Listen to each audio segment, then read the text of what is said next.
I've heard it all before. The dogs eating homework, the invisible injury, the sloppily scrawled note from parents excusing them from anything from tests to running in the hallways. It's easy to spot when they're lying. I know all the tells. But one particular student, Julian, was different. He told his lies with such eyed-wide conviction that if the stories weren't so outlandish, I might have been tempted to believe him myself. The other pupils lapped up the tales, hanging on to his every word. Just last month he claimed that he'd been skiing with the royal family. I understood. My heart broke for him. He needed to come up with something to explain his bruises. His fabrications were always so ridiculous. He battled sharks, fought muggers. His metal was being tested to be the first kid sent into space. I worried for him. Not only because of his dad, but because these kids were growing up. At some point they were going to realise that he wasn't to be admired, but instead just a liar. He'd lose his meagre support network. Today, Julian didn't make it to class. I wasn't surprised when two uniformed police officers approached my classroom at the end of the day.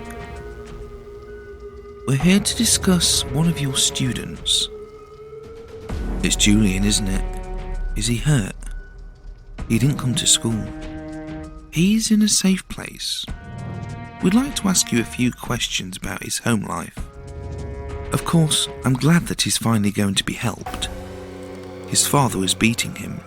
I tried calling CPS, the police, child welfare charities, but nothing ever came of it. The system has utterly failed him." "So, what's happened?" "The body of his father has been found. He was tied up and stabbed. We have reason to believe this could be Julian's doing, but he's adamant that he was elsewhere at the time. His story has some inconsistencies with reality." "What can you tell us of Julian's character?" "Well, he's a very good liar. An excellent liar.